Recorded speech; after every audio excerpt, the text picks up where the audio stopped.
বন্ধুরা নমস্কার, আমি রান্নাঘর দীপালি। এই যে দেখুন, সকাল সকাল, আজ তো জানেন মঙ্গলবার, সকাল সকাল আপনাদের কাছে একটা বেগুন নিয়ে উপস্থিত হয়েছি। বেগুনের পুর রান্না করে আজকে আপনাদেরকে দেখাচ্ছি। দেখুন আপনারা,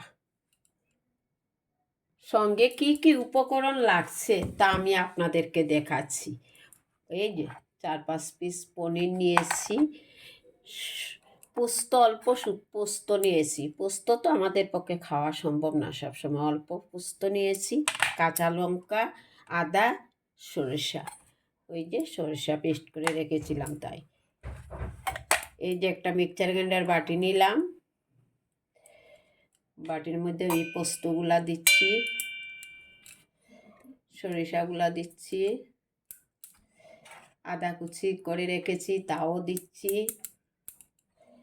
কাঁচা লঙ্কা তাও দিচ্ছি।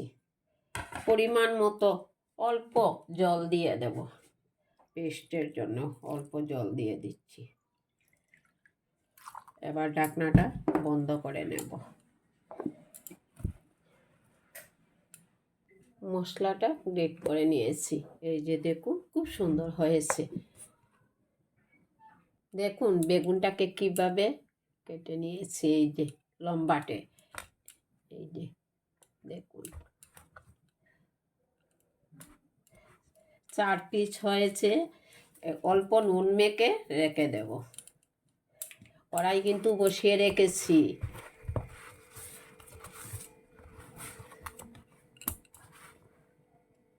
নুনটা দিয়ে তো মেখে রেখেছি, এবার কড়াইটা বসিয়ে রেখেছি। চলুন দেখা যাক কি হয়। কড়াইটা বসিয়ে রেখেছিলাম, অল্প তেল দিয়ে দিচ্ছি। মশলাটা তো ভাজিনি, এর জন্য কড়াইটা চেঞ্জ করতে হচ্ছে। কড়াইটা গরম হয়ে আসছে, অল্প তেল দিয়ে দিচ্ছি। তেলটা গরম হয়ে আসছে, পুরনে কয়েক গোটা কালি জিরা দিচ্ছি। কালো জিরাটা কালো হয়ে গেছে, এই যে পেস্ট করে রাখা মশলা তা দিয়ে দিচ্ছি। সরিষা, পোস্ত, কাঁচা লঙ্কা, আদা তা দিয়ে দিয়েছি। একটু ভেজে নেব মশলাটা। অল্প হলুদের গুঁড়া অ্যাড করছি, স্বাদ মতো নুন দিব। এই যে স্বাদ মতো নুন দিলাম।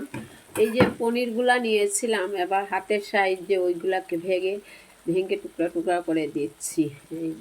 এই যে দেখুন, কেটে ধুয়ে পরিষ্কার করে রেখেছি। ধনেপাতা, পুরের মশলাটা যদি টেস্টি না হয় পুরটাই খেতে ভালো লাগে না। আমার নিরামিষ বন্ধুদেরকে বলছি, এটা আপনারা বানিয়ে খাবেন, কেননা এটা পুরাটা নিরামিষ বুঝি যাদের বলছি। আজকে তো মঙ্গলবার, পৌষ মাসের মঙ্গলবার, আমিও নিরামিষ খাই, তাই আপনাদেরকে দেখাচ্ছি। আমার পুরের মশলাটা হয়ে গেছে, এবার নামিয়ে নিচ্ছি। অন্য একটা কড়াই বসিয়ে রেখে দেবো কম আঁচ করে। দেখুন আপনারা, এই যে পুরের মশলাটা রেডি করে নিয়েছি। এই যে এবারে বেগুনের ভিতরে ঢুকিয়ে নেব। এইভাবে বেগুনের পুর। নিরামিষ দিনে কি দেখাবো, কি খাবো, বহুত চিন্তা হয়। এটা একটা টেস্টি খাবার। এই যে দেখুন, এইভাবে বন্ধ করে নিলাম পুরগুলা। এই যে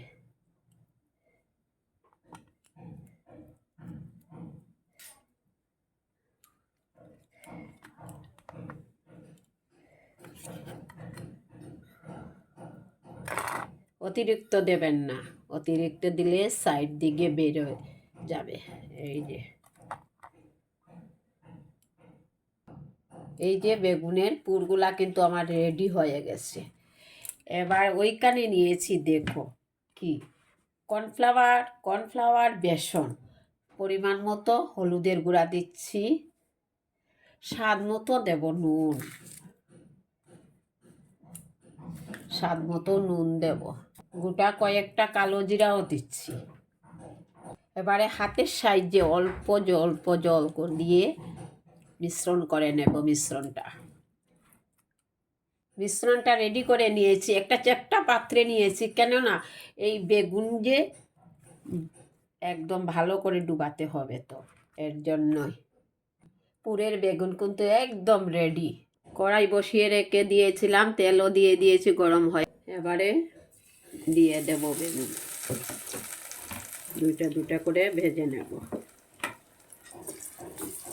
দু পিস করে ভেজে নিচ্ছি।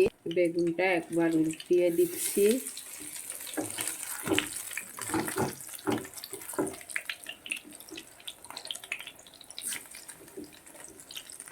দেখুন আমার বেগুনের পুর কিন্তু হয়ে গেছে। আমার এই পুরে যদি আমার কোনো নতুন ফ্রেন্ড এসে থাকেন, তাহলে আমার ফেসবুকটাকে ফলো করবেন, ইউটিউব চ্যানেলটাকে সাবস্ক্রাইব করবেন। 2 টুকরা ফুলকপিও দিয়ে দিয়েছি, জায়গা আছে। করার মধ্যেই থাকবে বন্ধুরা। ভালো লেগে থাকলে লাইক কমেন্ট করবেন, বন্ধুদেরকে শেয়ার করবেন। পুরা ভিডিওটা দেখবেন, কেটে কেটে দেখবেন না, তাহলে বুঝতে পারবেন না রান্নাঘর দীপালি কী করে দেখালো বেগুনের পুরটা। নমস্কার, ভালো থাকুন।